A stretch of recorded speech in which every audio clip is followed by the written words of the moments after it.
Ever wonder how Wall Street knows when fears in the market? Well, there's one number that they watch. It's called the VIX, excuse me. And today we're going to talk about that, how the VIX works, how you can add it to your trades, how it can lead you to a lot of money.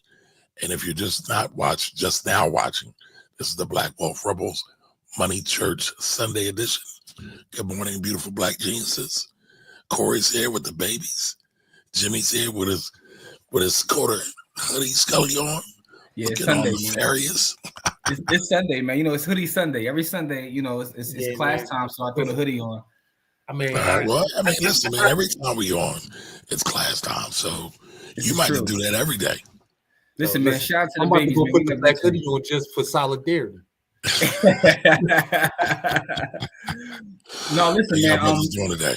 Listen, man, I got a lot going on, man. You know, I had a death in the family this past week, so it's been tough, man. So I had to get on this morning just to, share some knowledge, man, because this is like, it's helpful for me. Yeah, this is low key therapy for me, like talking about the markets and what's going on. And shout out to everybody who was wondering where we were on Friday. Yeah, but we had a lot going on Friday. Like my condolences to you and the family too, Jimmy. No, I appreciate that, bro, and I appreciate both of y'all brothers checking on me and whatnot. That's what it's about, man. So, but yeah, man. So we're gonna talk today. If you are here live, leave us a comment. Let us know who's here. Where you chiming in from, because our folks are from all over. Salute to everybody in the village. Salute to all the new members of the village. And for those who don't know what the village is, that is our group, blackwealthrebels.com. You can join for free there. Because we got a lot of new members that just came through. We got folks that trade with us every day. So I want to especially send a special shout out to them. We definitely got some content that's village only. That's I'm sitting on. We're getting ready to post soon. Kamari been editing videos since January, so we got some stuff. We got some stuff we working on. I knew I was about to get sniped. Go ahead. No, it's all good, man. No, but listen. So if you're not in the village, go to blackwealthrebels.com and join. Maybe do it. Once you finish watching the stream. Today we are going to talk about the VIX and the fear index, man. Like I said, this is therapy for me. I got a lot going on. Lost my mother-in-law a couple days ago, so dealing with the loss of a loved one is always tough. But I'm here, man. So Core, man. I see Core got the family, man. That's great to see, man. The youngster in the building, man. Core, what's up with you, bro? Just doing, it's a family affair. Y'all my brothers, and these is my, these are my children. So it's all, we combining it all together, You hear my young boy in the back going crazy, And it's all good, man. Listen, we like Wu-Tang, we for the children, man. So, Well, it's funny. I got that verse going on my head. Your seed, marry my seed. That's how we keep Wu-Tang money all up in the Whoa. No, listen, also, I want everybody to be on the lookout because we are working on our Saturday class in the community. So, we putting that together. We got, meeting about it today. Miss Maui, thank you so much. I appreciate it. Appreciate the love as always. And shout out to Miss Maui also, too, because she, always sending me the good content. Miss Maui helps to balance out my social media feed, man. So I want her to know she's definitely appreciated, man. It ain't all the SWs when she sends you. Listen, and shout out to Don too, man, because that right there, those two people that chimed in already are really my balance on social media. Don helps me on one end. Don helps me on the one end of the spectrum, and Miss Maui helps me like balance it out. Sorry, so I love both of y'all for different reasons, man. Like y'all help keep me balanced as it pertains to social media, man. Like Don with the ratchetness and Miss Maui with the righteousness, man. But anyway, man, we're gonna talk about the market today, man.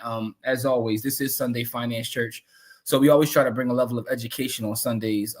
Just some classes for those who may not be in the know of what's what. Like I said, we have several classes in the village at blackwealthrebels.com, real estate, stock market, precious metals, Bitcoin, you name it. And also shout out to everybody who left feedback on. I got a lot of great feedback on my last, Bitcoin podcast, Stack Sats or Die Trying, about what Oprah told me about Bitcoin. So I appreciate that as well. But you guys ready to get into the class? Yes, sir. All right, let's get it popping. We're not going to be here for a long time, but we're going to be here for a good time this morning, man. And for those who don't know, I'm gonna say this later, but I'm going to say it now. Our Bitcoin videos drop in the village, Tuesday, Wednesday. Wednesday evenings, we are live, with another class. And then Fridays, we have a show Friday at 7 Wednesday at 8 p.m. So we have Wealthy Wednesdays, which is Wednesday at 8 p.m., which is generally like, more of an education class type thing. Fridays, it just goes off the rails. That's for the culture. It's Freedom Fridays. And then Sundays, we're here with a class as well. So I want to put that out there. But today, what we are going to talk about, we're going to talk about the VIX, right? We're going to talk about the VIX. So a lot of times I realize that, when we're in the chats, we just use a lot of jargon sometimes, and we have newbies. So sometimes I'll get an inbox like, what is SPY? What is the VIX? What are these things? Because we'll just use these terminologies within our conversations. And sometimes it's good to take a step back and kind of to explain things and let people know how they can use these various metrics. So the VIX is the market's fear gauge. And here's what it means for traders. Also investors, because this is not just something that traders can use, but if you're in a long-term investor, you can use this as well. So this helps you to understand market sentiment through volatility measurement, right? And we actually did a whole class on volatility itself a couple weeks ago. So you can check that out on our YouTube page, or in the village, everything is cataloged. But let's talk about the VIX specifically, right? So it's the volatility index. It tracks the 30-day expected S&P 500 volatility. Now, why is that important, right? Because SPX or the S&P 500 gives you a great measure of the market. It's the top 500 companies on the market by market cap, and it's calculated by using the option prices of the S&P 500. So this is like a forward-looking metric. It's trying to see what the volatility will be for the next 30 days, right? So this measures the fear. And, I often talk about Warren Buffett, and I think the best quote or the best bar from Warren Buffett is to be greedy when people are fearful and be fearful when other people are greedy, right? Because that idea of fear is something that happens in the market day in and day out, right? The emotions of being an investor or a trader are very tough. I was talking to a good friend of mine, shout out to my brother Sheed. I was talking to him last night. And what I was trying to explain to him, I was like talking about the idea of the mental part of trading, how a lot of trading isn't about your skills or your know-how. It's the thing that you fight with mentally, right? I know Corey can relate to this because, I've seen it happen. It happens to me. It still happens to me where I'll be in a trade. I could be up 100% and I get so greedy. And then if in 2 minutes I'm down 20, right? Because that idea of being greedy is something that is difficult to deal with long-term and short-term if you talk about trading. But fear is a big part of that. So when you talk about the VIX, we're looking at the expected move. And I think it's important to point that out, the expected move. And I'd be remiss if I didn't say this before we move further. When we talk about trading options, we're talking about taking control of equity in the company, right? So we talk about the stock market, and we don't want it to be this esoteric thing where it's just a number. When you buy a stock, you're buying ownership in a company. And I say that every class for a reason, because a lot of times that's missed. You are buying ownership of a company. And it's important specifically in today's climate because we see what's going on with the prices of, our biggest stocks and our biggest indexes, right? So when you buy a stock, you're buying ownership of a company. When you buy an option, you're buying the right to control 100 shares of said company. One options contract allows you to control 100 shares. Now, the prices of those shares will vary, it'll go up and down. But when you look at it from the standpoint of controlling or owning a company, what has fundamentally changed in the company, right?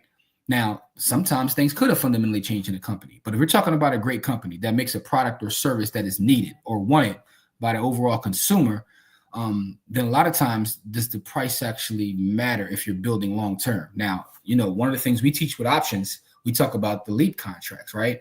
I've mentioned the book a gazillion times, that the formula that we use to do our long-term leaps is, I'm gonna pull it out and show the book now. It's based on Nancy Pelosi, aka Mike Wynn's book, Intrinsic. This is the book right here. It's called Intrinsic, right? But we're talking about building for the long term. Everything we do is built around the long term. And believe it or not, even our short-term day trades are built around building something for the long term. One of the things we teach is always think about the long term. So when you think about the long term and you're making these short-term trades, you have to know what the fear or lack of fear is in the market. So the VIX is a great way to do that. So again, I'm going to repeat it. It tracks the 30-day expected S&P 500 volatility. So, it's a forward-looking metric. So, and it calculates that based upon the options prices of the S&P 500, and it measures the market anxiety levels. And right now, they're through the roof. Right now, the VIX is like, going sky high. So there's a lot of fear in our current. Yeah, man, it's the VIX cracked 40 burger. So we're gonna talk about that though.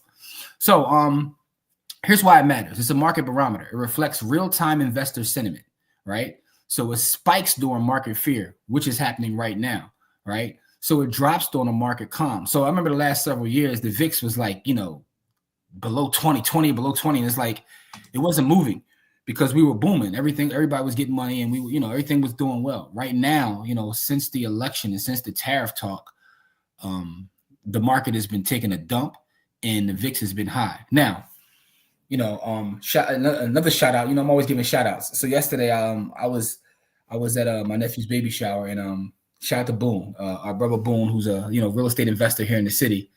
We were at his facility and I was having a conversation with him. And the first thing he said to me when he saw me, he was like, "What's going on in the market? Like, how are you dealing with the market?" Right. And I was telling him that even though there's a lot of fear and uncertainty, one of the things we've been doing in our community is running puts. So, and I think that is the most interesting thing about options that a lot of people don't realize when you look at it specifically from an institutional level. Most of the money in options is actually on the put side, right? Because at that level, and Kamar, you can speak to this because you worked at the institutional level, but I've looked at the numbers and what it is a lot of institutions are using options as a hedge, right? So they may have long-term positions, but when they buy options, they're using it as a hedge. So a lot of times they're running things to the downside to protect themselves from when, this kind of stuff happens. So as a retail investor, you can't just be, have a bullish bias, right? You have to take what the market is giving you. So over the last month or so, there's been a lot of fear in the market, and you can just look at the VIX and see that. We're talking about the VIX. Look at the VIX and see that. So that has to kick in with you to make you realize that, okay, I should be looking the other way. Now, day in and day out, things could change, but overall, the VIX has been going one way. I mean, you may want it to be one way, but it's the other way, right? So shout out to Marlo. Yeah, so always pay attention to the VIX is what I say. And the one thing I'll say about it is, again, it's the S&P 500. Everyone knows that my trade on a daily basis is SPY. So I'm always watching the VIX. Corey comes on here when we do classes and often talks about him watching the dollar. He watches the value of an actual dollar to determine. So that's another metric you can use. But the VIX is something that you definitely have in your tool sheet. You have to know what the VIX is, right? So high VIX means that the market fear is dominating. Stock prices typically drop, and it's a flight to safety assets. Those safety assets are things like gold, hard, what they call hard assets, right? Gold, silver, things of that nature. A low VIX means that investor confidence is high. So when the VIX drops, it's bullish market sentiment, and people take heavier risk. So you'll see things like tech stocks start to boom and go through the roof when the VIX is low. And again, you can track all this. You go right to your chart, the VIX, and track the VIX. So impact on long-term investors. And I think this is important because a lot of times when we talk about the VIX, it's only my options folks that talk about it. But I never really hear the long-term investors talk about it. But when you have a high VIX, to me, when you're looking to make buys for the long term, that's when the VIX is high, right? Because at that point, everything's on sale. The stock market is interesting because when things go on sale, people don't buy, right? Any other sort of market or product in the world, when everything goes on sale, people get excited and want to buy. But when it comes to the stock market, they don't. And the reason being is because it's difficult to want to buy when you're consistently watching things go down. But let's clarify that. Okay, go ahead. Retail investors don't buy. Okay, great. That's a great point. Right. And no diss to nobody, but oftentimes they will say retail investors are the dumb money. And that's very disparaging, but that's what they'll say. And they'll say the smart money is institutional money, even though institutional money has what caused many of the crashes over the decades, right? But they're so smart. But that's one thing you got to think about. No, that's an excellent point, because a lot of times when the market drops like this is when people get rich. Like right now is when folks get rich because they're setting themselves up for what happens 10 years from now. And I think that goes to the idea of time preference, right? And I got a whole video, it's in the Stack Sats podcast in the Village, where it's all about time preference. Your time preference will dictate, literally what happens to you and your family as you try to build wealth long term. You know what I mean? So people are getting rich right now. That's an excellent point, and thank you for saying that, because I'm speaking to the retail side, but Kamari is right. When you talk about institutions, like a lot of times they snatch up equities and stocks when things go down. But for a lot of us, it's difficult to do, because again, that goes back to the mental part. That mental part is so difficult because you don't want to catch a falling knife, right? And none of us know when the bottom is in. So this is why I always preach on DCA. And I understand the data and statistics around DCA and how people say that sometimes DCA may not be the most optimum, but I think it's the most optimum because the thing that DCA takes into account that other strategies don't. And for those who don't know what DCA is, that's dollar cost averaging. That's when you buy a specific stock or whatever it is, option, whatever it is, at a certain time period with a certain dollar amount, and you just let it go and let it move. The reason I think that's powerful is because that kind of takes into account the mental part of it. So you're not trying to time anything or worry about getting it right. You're just literally setting it and forgetting it. And I think that's the most powerful way to invest. So low VIX is caution, right? The market is potentially overheated. So complacency may signal a correction ahead. And that's when you see when you have a lower VIX. So, that it's kind of like the inverse of the high VIX. Risk reward balance. So using a VIX as part of a broader strategy can help you with the long-term investment, and it gauges emotional extreme in the markets. I'm looking at this the comment we got from our Empress Signs. Let me share this real fast. The hedge funders are using OPM to short and sell off to cause fear. It's a great time for individuals to buy in and buy low. The elites can't keep gaming the markets without cannibalizing themselves. I like that point, and I appreciate that point. This is true, right? I mean, but this is I think that leads me to a deeper thought about us just being involved in the market in general. And thank you for that comment, Empress, because believe it or not, there's still a lot of us who are fearful of even being in the market in general. And I've had people call me like, see, this is why I don't get in the market. I'm like, you didn't say anything to me the last several years when we were like running the money. And the funny thing is, I'm like, but we're still making money right now, even though it's falling. Like, what are you talking about? You know what I'm saying? So I thank you for that. There's one thing that you always say specifically, we've been blocked out of the markets, real estate and stock. Yeah. It's funny how we gravitate a lot to real estate. Mm-hmm. And I understand why. You need shelter, you need food.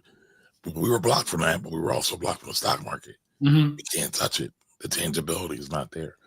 But all of that, what's being driven right now is misinformation. So it's kind of our ministry, Shout out to Malik Carter, who's here. Coach Carter's in the building. What's up, Malik? On Sunday morning. Yeah.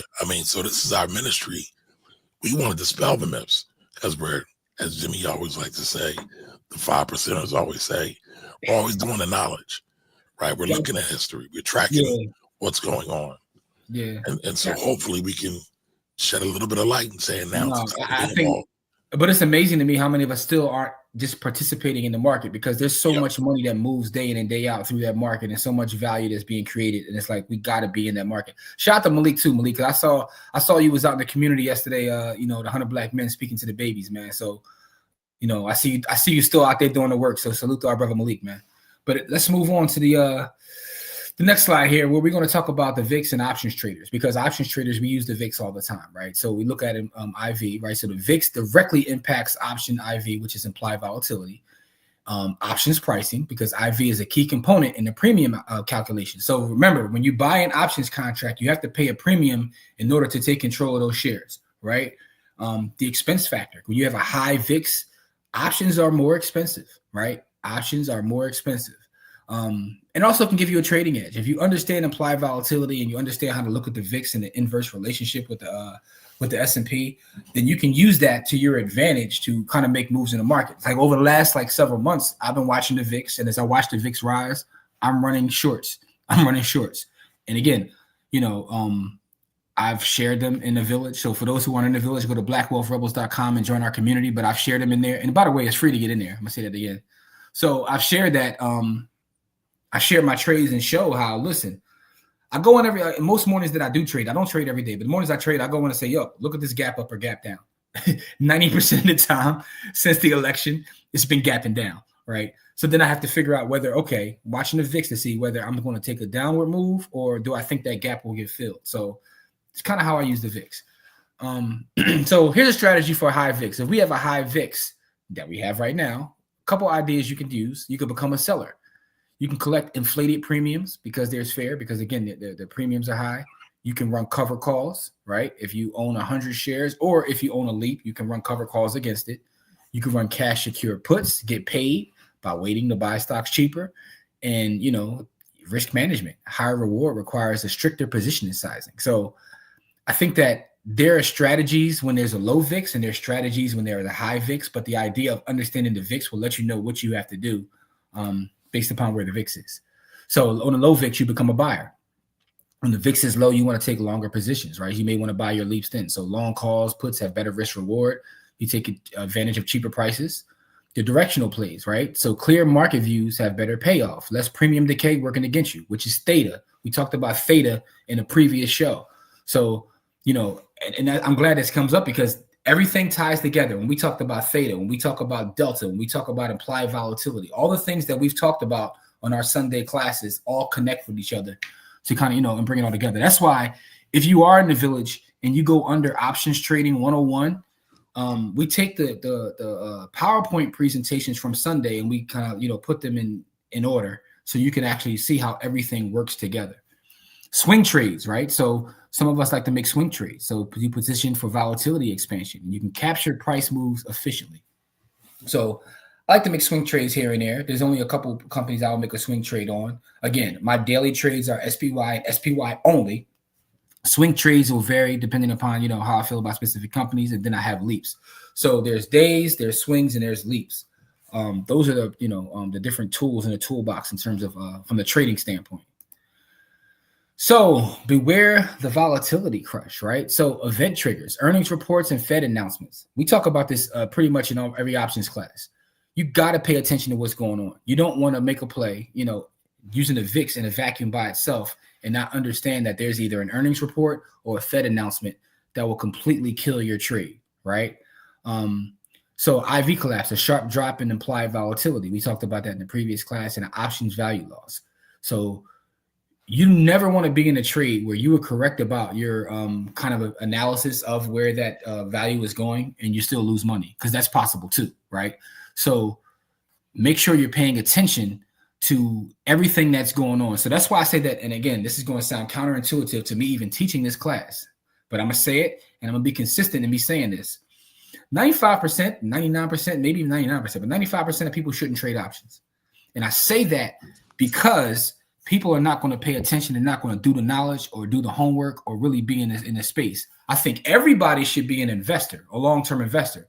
Every single person watching this. And by the way, anything we say here is not investment advice. We are not your fiduciaries.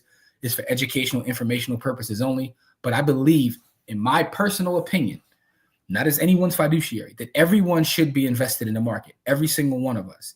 I was telling you guys, I got a grandnephew who's supposed to be here next week. He's literally going to be born next week. I already got a brokerage account. He already got a brokerage account set up. He's not even here yet.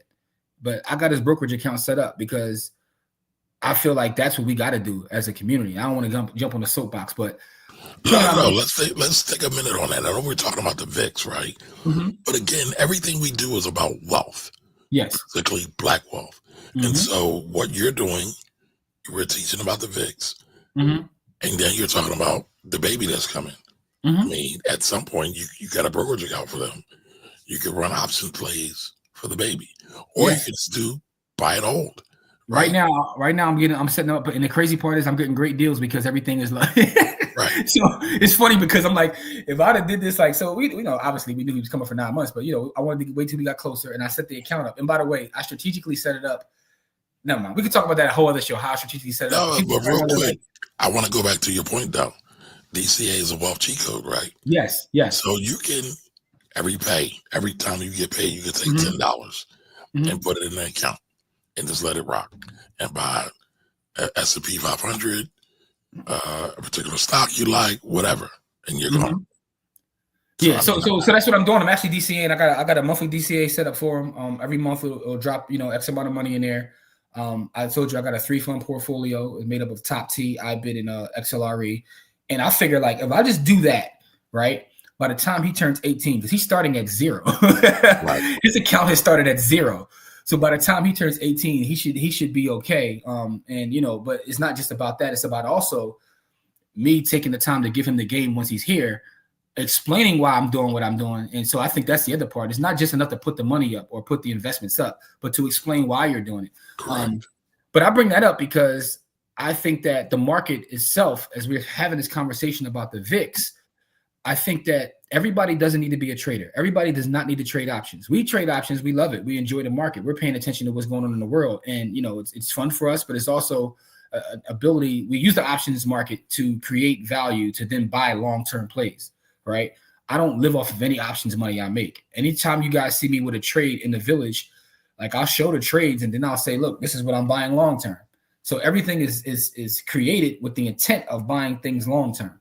But I think that everybody should be a long-term investor. We have to get into these markets. We have to understand that the wealth of this country is on Wall Street, you know, but I digress. I want to get off my soapbox. JC Morgan and Tax Bay. What's going on? Ray-Ban in the building. Farida. Hey, Farida, how are you? Oh, we got a lot of folks chiming in this morning. All right, so here's something for you, right? So if the VIX is at 35, right? So a trader sells puts for a $500 premium and he profits if the stock holds above the strike. That's an example of using the VIX at 35, right? So number 2, a market event. Volatility normalized as fear subsides. These market events are something you have to pay attention to, right? Especially the Fed announcements, man. White boy Jerome get out there and talk, and you know what's going to happen to the market. But you got to pay attention to that. There's so many times I've seen people say, man, I was right on what I thought, and then Jerome spoke and blew up my whole trade. So you have to understand when Jerome is going to be speaking. That's the ability of, that's one of the great things about being in the community is like sometimes folks like, you know, shout out to Dina, because I've seen Dina put a post up in the community like, you know, Fed speaking, and I'm like, all right, let me just not do anything, right? You have people, man. You leverage everyone leverages each other. Anyway, VIX at 12. A trader box calls for $100, needs a bigger move to profit. So those are other things about looking at the options premium based upon where the VIX is and understanding where you need things to move in order for you to be profitable. So you have to learn to use the VIX for that as well. So here's a little bit of advanced stuff, you know, trading volatility itself. And again, I don't recommend anybody do this, but I just want to make sure I mention it, right? There's ETFs that you can use. VXX, UVXY, SVXY, where you can actually use those to trade volatility itself. There's not, you're literally trading volatility. This sounds like something degenerate, right?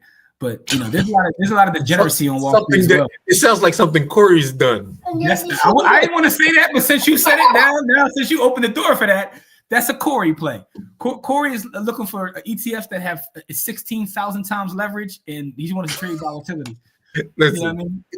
I want my money fast, or I want it going fast. I don't want nothing to do with I don't want nothing. Listen, like because we set everything up long term, right?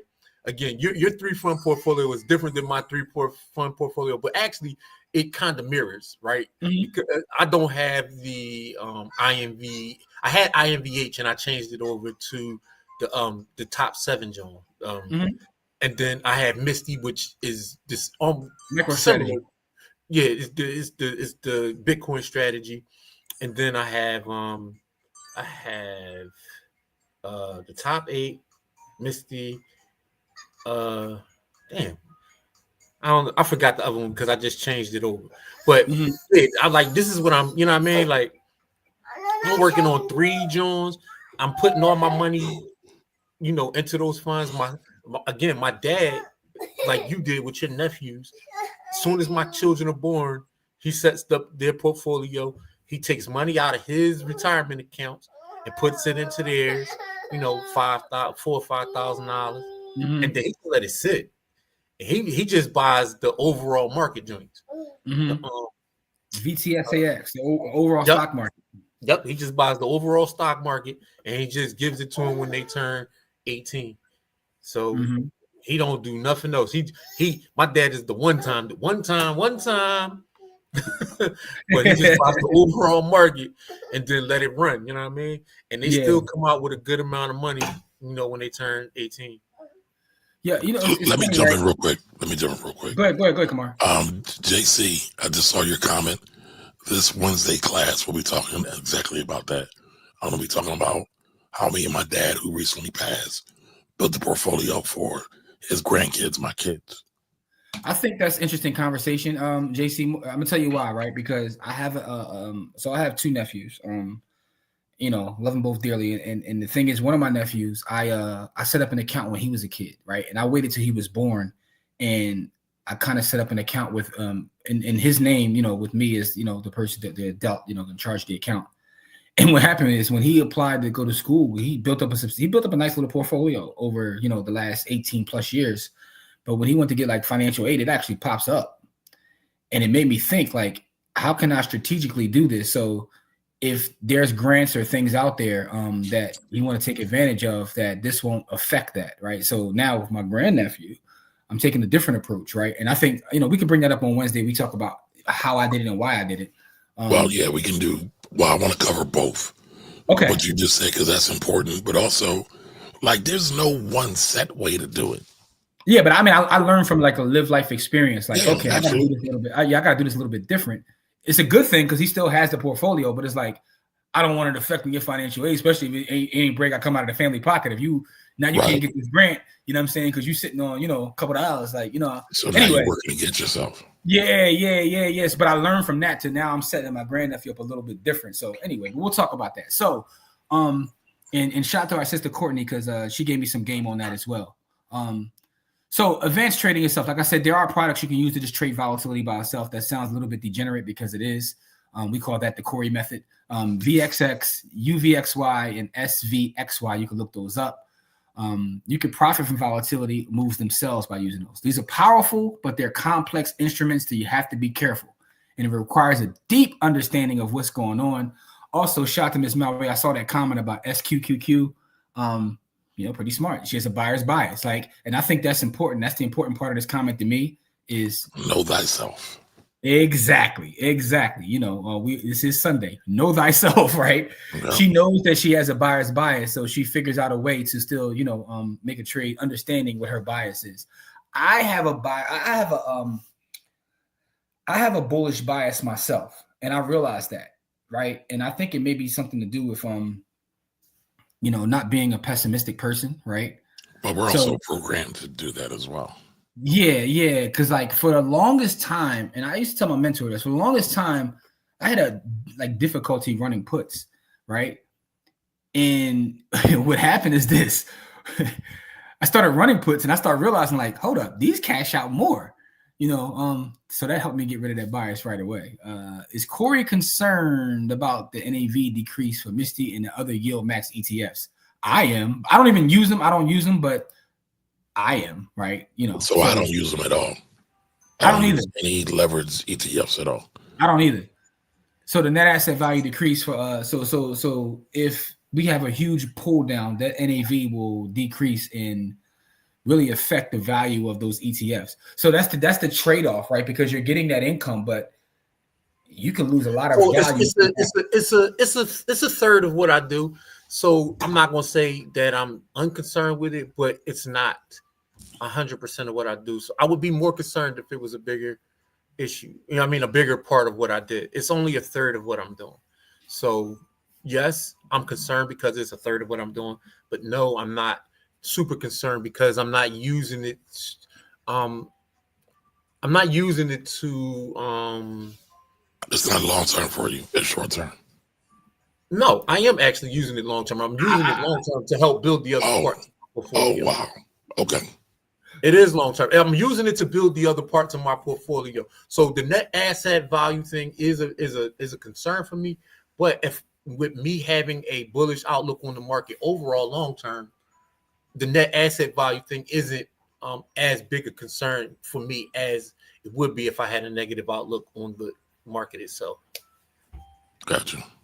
So IULs don't count against financial aid. And then for hold on, you jumped, Jimmy.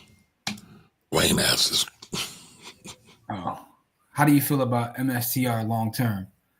So I was going to say, are you done? You're not done your presentation, though, right? No, I have a couple more. Slides I want to get to. But I just saw a couple comments I was going to answer, but it's only a couple more slides. I'll get back to the micro strategy question in a second, because there is only like a a couple slides left. Because here are the key takeaways, right? You have your market pulse. The VIX reveals your market sentiment. You can have different strategies based upon the VIX. There's different tactics you can use from an option standpoint. It helps you with implied volatility awareness. And also, like I added into this presentation, as a long-term investor, you can use the VIX to determine when to enter and exit like long-term plays that you want to actually get to. So if you have a high VIX, right, you can sell options. And a high VIX is anything above 35 or above. And by the way, a high VIX is 35 or above. Right now, I think we are like 45.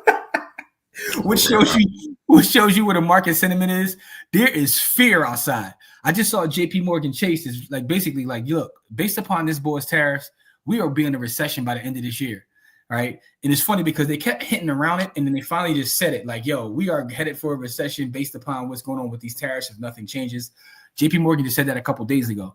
And again, the VIX is a fear metric. And again, I want you to understand that high is 35. Right now, as a matter of fact, let me check it right now. It's 45. It's 45. I'm looking at it right now. Okay. You're looking at it right now. So it is 45, right? So high is 35. 31. So high is 35. We at 45. So let's just give you an idea of where we are right now. Low VIX is 12. And that's when you want to buy your long-term positions. Normal, a balanced approach is somewhere around 20. And that's kind of where we've been for a while.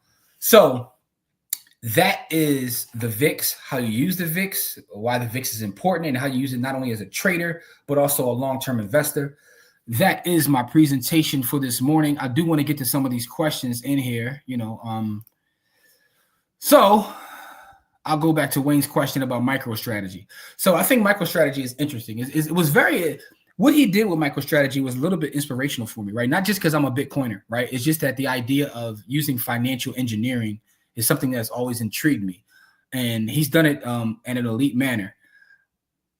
So I'm personally not an investor in MicroStrategy, right? I do invest I only hold a couple individual stocks in general, and one of them is a company that I love and I use, which is Fold. They run the same play as MicroStrategy, but kind of at a different level because he's scaled it so much. So from a long-term standpoint, I believe in Bitcoin, so I think that they if things shake out the way that I see them shaking out, then MicroStrategy will be fine.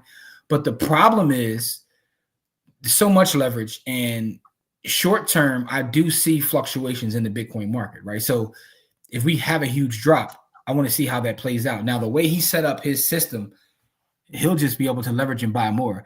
I don't know how I've never seen anything like this, so it's difficult for me to prognosticate and say where this will play out, but I will be watching it. I will be watching it because so many other corporations have saw what he's done. Because if you think about MicroStrategy before he took the approach of making Bitcoin part of his balance sheet and leveraging his other assets to buy Bitcoin the way he did, MicroStrategy was a lagging company. It wasn't growing at all. The growth was done, right? The growth was done. They're a business intelligence company, and many people actually forget this at this point. But the growth was killed. He implemented this strategy, and the returns have been phenomenal, but it's all based upon his financial engineering and not necessarily them getting more, it's not profit based. Yeah, so it's very interesting. Let me clarify that. So he is making profit, but he's not selling anything product and service wise to make profits. Yeah, so I don't know how this plays out long term, but I will be watching Wayne. It's hard for me to really predict, and I try not to predict anyway, but because I've never seen anything like this, and I've been in the market for 20 plus years, I've never seen anything like it. But it is very interesting. It's going to be a case study in colleges one way or the other, right? So, I think that's interesting. So we already got about that net asset value. No, go back to that because I wanted to talk about that real quick. Yeah. So, and this is a technicality, real quick. What Corey is trading, what you're talking about, are not ETFs; they're ETPs. So they exchange traded products. So just keep that in mind. Yep. Anytime you're looking at ETPs, they are different. They are totally different, and you really have to understand them. Corey's super smart, so I'm not worried about him with them. But I have seen people lose their shirts trading these leverage ETFs, and most people don't need them. Don't even understand. No, I stay away from them. Right. There's a couple things I stay away from, and I've seen people lose their shirts messing with these as well. And the other thing is I've seen people chase REITs with high dividend payouts. Yep. And they dump a boatload in because the REIT said they're paying 18% dividend, and they dump all their money in there, and then the value of that money erodes, and because they shouldn't be paying it out. So I've seen it, right? Yep. So I want to add that to the mix as well. IULs don't count against financial aid, so it's an insurance product, right? So Index Universal Life Policy, and I have, how can I put this, right? So I understand IULs, how they work. I used to sell IULs. Believe it or not. I was an insurance agent for a minute. I was also a securities agent. I sold IULs, I sold VULs, I sold EIULs, I've sold term. I've done all those things. So I understand IULs intimately. I personally have a VUL and I have an IUL. So I have both two that I use personally. But what I will say is those products are not made for everybody. They're not made for everybody. And you can actually out earn those long term using different strategies. So you're right. You're correct. You made a factual statement that they don't count against financial aid, right? And there's a lot of things they could be used for to shelter money, right? I know a lot of times I've seen people who have huge IULs get sued, and because they have insurance, that doesn't get touched. So there's a lot of different strategies around how to use that. But let's not just keep it to IULs, right? Let's leave it to the cash value life insurance, because whole life insurance doesn't count either. No, it doesn't. It's more stable, but sometimes it doesn't outgain the market. So you got to understand what you're doing it for. Yeah. Those EIULs are powerful too because it gives you a floor and it gives you a ceiling. EIUL? You're not talking about an IUL. No. An EIUL is an equity index universal life. Okay. Well, the EIUL, right? Here's how they play. So they will track like the S&P 500, right? Right. And give you a cap. So like 11%. Anything that S&P makes above 11%, you don't get. They keep, right? And oddly enough, Jimmy, they use options for those strategies, right? So bringing it back in to no, absolutely. But I think that's an interesting product too, because they don't give you a floor like 2%. So if the market loses money, you're still making 2%. So people with EIULs right now are actually making money, right? Because they're getting that floor of 2%. Now, there's trade-offs with that. Those can be expensive products, right? Very expensive. Which is why you have to look at someone's overall situation. That the one thing I hate about that industry, and I've said this all the time, is they do have very powerful products, but there's not a one-size-fits-all approach. And a lot of people who sell those products try to use a one-size-fits-all approach. Correct. But I digress. Now, let's get back to Miss Mount. He says, I would have loved to set up accounts for my 84 nieces and nephews, but I ain't open. But you know what? I would say to that, Miss Maui Lorraine, I would say just create one pot, because all the 84 might not be doing what you want them to do or what you see as positive. But you can have a pot where you can pick and choose what you want to do. Yeah, I just don't have 84 of them. So that's, and I know she's being exaggerating, but that's a bit much. She might not be. I mean, listen, it don't take long to get up to 84, bro. At all. At all. All right, Coach Carter says we won't need college. Everyone will have Neuralink. So I disagree with that, right? Because here's something interesting about college. I do think we need to revisit how we look at college and who college is for and how we finance college. But I don't like the overall sentiment of we don't need college. I'm gonna tell you why. Because moving in a lot of different spaces with a lot of different cultures and different people, we the only ones telling our folks that. I don't hear nobody else saying that except for us, right? At all. And the other thing about college is it's not even about the textbooks or the books or all that kind of stuff or the information. It's about the networks. I know people that have went to certain colleges who have a network that you can't replace by getting your little Google cert. You can't replace that network that's built.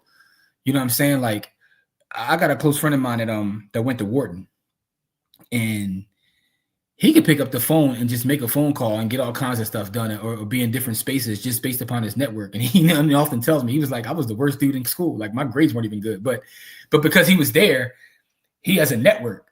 And he was a member of also the Black Student Union. So he was saying that the people that are a part of that, they stick together because they're the minority there, right? So they really stick together. But there's a network built. And a lot of other places too, right? I got folks from the different schools that I've went to that, have given me opportunities and all kinds of stuff as well. So I think that how we view college should change, because the expensive college is ridiculous. And But there's a lot of different funding sources and way we can fund college, right? So an example would be using the market, right? What if I set up an account, so then by the time you turn 18 and ready for college, your college is already paid for, so you don't have these loans. I mean, it's a lot of different ways, a lot of different things we can talk about. There's grants out there that we don't take advantage of. There's so many things. I think how we finance it should be looked at. Do I think it's for everybody? Absolutely not. Absolutely not. But, Neuralink, we shall see. Daniel, what's good, Daniel? So CG says, historically, every time the VIX has been over 40, it's been a major buying opportunity. COVID level type buying. Historically, yes. And that's the thing, right? So, and right now, guess what? We're above 40. So, so Jabba says, some analysts say the market has been in a bubble due to the 2008 bailout and then COVID. Couldn't this help and shake out companies that only survive because of low interest rates? That is an excellent point. Completely agree. Because Corey often talks about this, how when you actually pull back the layers on some of these companies and you get into their financial, that's the thing about a publicly traded company, they have to put the information out there. But most people don't even read the information. But when you pull back and start reading information, you realize that most of these companies don't even make money, right? So imagine your little cousin says, yo, I got a lemonade stand. I want you to give me a couple dollars and invest in it. And you say, how much money you make? I don't make no money. I probably lose $100 a week when I run this lemonade stand. You want to tell your little cousin, you shouldn't have a lemonade stand, right? But we got companies that get billions and billions of dollars that don't make any money, don't do anything like, provide any sort of great product and or service. And they're, to your point, a low interest rate environment has allowed them to thrive and survive. So I think there is something to that. There was cheap money out there, a lot of money printing, which has led us to have the kind of inflation that we have. So in the words of Brother Malcolm, man, the chickens may be coming home to roost. All right, so Rich says GME needs to pull that trigger and buy Bitcoin. That's that. They need to do something because I rode by GameStop the other day and that joint was like, looked like The Walking Dead in there. It was nothing going on. Joyful says, learning how to network or move in the real world after high school. Yeah, that's truthful too. Networking, that goes to your same point though. Yeah. And that's also I'm still in more Corey's bars this morning. I'm still in all Corey's bars this morning. Also, environment, right? One of the reasons my mom wanted me to go to college is because environment is everything. She wanted me to get away from the neighborhood. And I think my biggest revelation in terms of going away to school was I didn't necessarily at first want to go to school. I wanted to be with my homies from the neighborhood. And in going away to school, and I come back on a break, right? And I see the same people on the same blocks doing the same things. And I was like, this ain't it. Like, so it wasn't even about the books or the grades or the professors that I met at school. It was like kind of like just that for me personally, this is my personal story. It's just seeing that, these people in the same places doing the same things. Yeah, there's something else out here. So that environment, changing my environment changed my mindset because I went to Lincoln University, HBCU, the home of Thurgood Marshall. So I saw, people that look like me who were thriving and striving to like, folks like, I want to be a judge. I want to be a doctor. And I'm like, okay, this is a different environment. Like, back at home, Cash was like, yo, what you buying to wear to Studio 37 next week? Like, you know what I'm saying? Like, so that's kind of like, so to me, I think that to steal Corey's point, environment is very important. And I think that's something that you get there as well. And, even our brother, Coach Carter, me and him have conversations where he talks about like, his college days and how that environment changed him. So not an exaggeration. Oh, she's dead serious. 28 nieces and nephews, 54 greats and 2. Woo! Okay. Y'all family gets busy. Y'all got a clan. Miss Maui and them got a clan. That's dope though. Y'all need a family bank.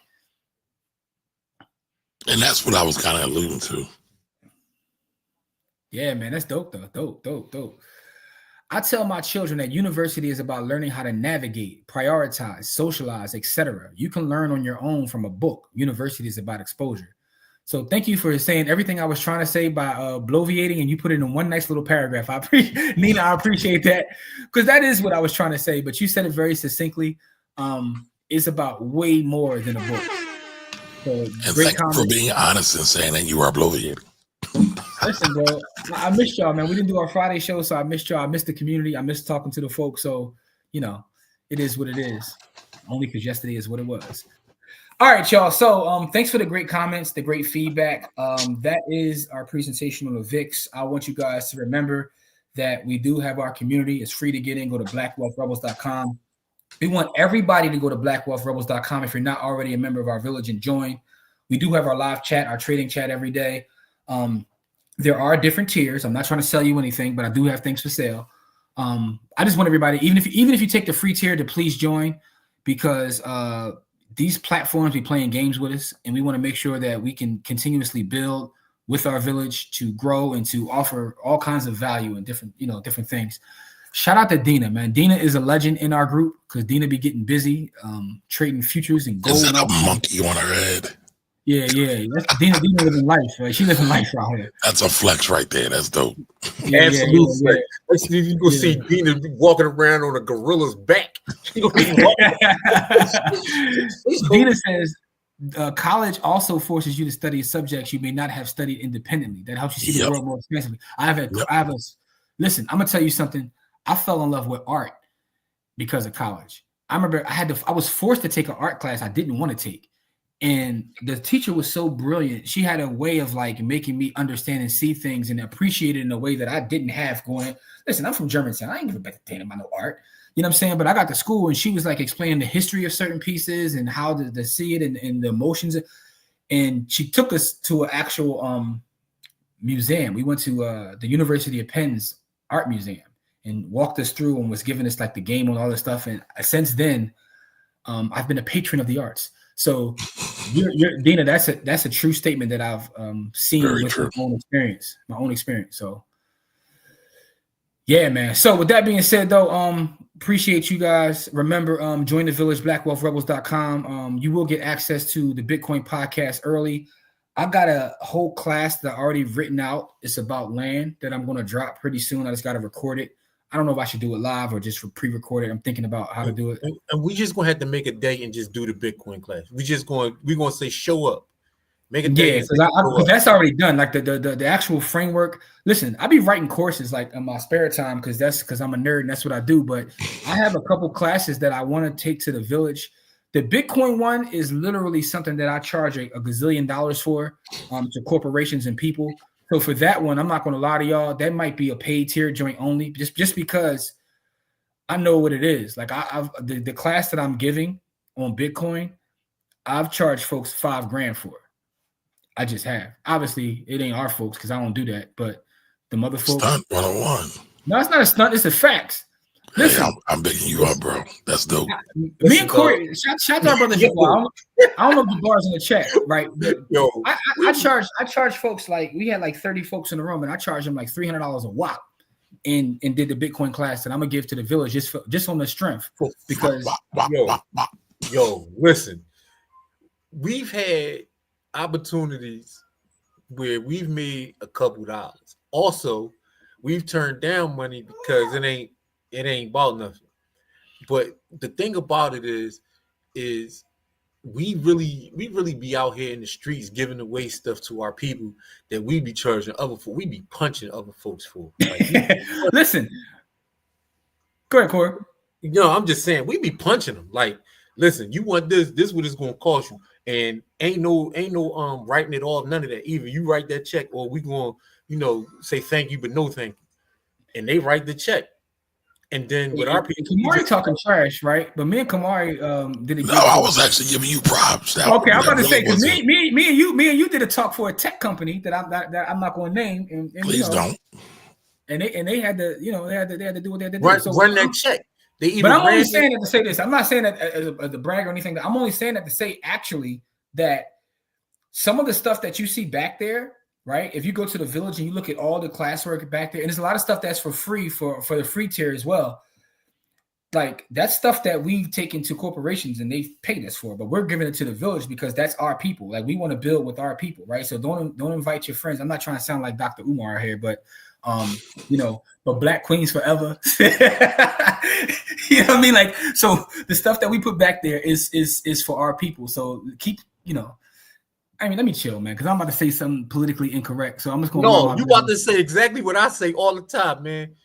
leave your friends home that don't look like us, man. I don't care about none of that. Listen, he care about political correctness. I don't. Leave your friends home that don't look like us. No, all I'm saying is listen, it's FUBU, man. It's FUBU. That's all I'm gonna say. It's FUBU. Our information is FUBU. Let him say FUBU. I said exactly what I meant. Okay, God bless. Listen, y'all, we appreciate y'all. We love y'all. Please stay safe out there. Be on the lookout for our Saturday class for the youth. If you have any youth in Philadelphia or the surrounding area, please be on the lookout because we're going to do a Saturday class where we're going to have mentorship, teach about the markets, technology. We're going to bring everything into the community. What else we got going on? Send us an email. Send us an email if you're interested in getting your youth involved in that. Absolutely. Also, we have a cash mob coming up in June. Right? June 14th. June 14th, we have a cash mob at Coffee, Creams, and Dreams. We're going to do a cash mob in a pod class. There's also another cash mob my investment club is having April 19th. I Be Big, all of our investment club, not just mine. All of our investment club is going to be at Sweet Tree Hut on Ridge Avenue. I won't be at that one because I'll be in Houston next week. But I will be. I'll be here. Yeah, I'll be here in June. Yeah, so April 19th, Sweet Tree Hut is a black-owned, coffee shop, and they also serve, healthy drinks and what have you. So we're going to be there. That's not a pod class. It's just a pull-up cash mob. We're just trying to support that black-owned business and the brother Antoine who owns it. He's trying to become like the black Starbucks, for lack of a better term. And he already has, 5 locations. He has one in the airport. He has one on Ridge Avenue, one in West Philly, University City. So he's already building up one in South Philly. So he's already scaling up, and we want to make sure we support the brother at his new his newest location is the airport, the most recent location in the city, which is on Ridge Avenue. So I'll put out information about that as well as a cash mob. We always want to support black-owned businesses, so that's April 19th. June 14th, Coffee, Creams, and Dreams is a black-owned coffee shop, and we're going to actually do a live podcast or pod class, as we call ours, in June. So that's a Saturday in June, so pull up for that as well. We're going to be talking about, actually in June, we're going to talk about investment clubs and why investment clubs are needed for our community. So that's what that is, man. Thank you guys. Appreciate you. Love you. Stay safe out there. Please stay safe out there. And Black Queens forever. Peace, y'all. There you go. Be great.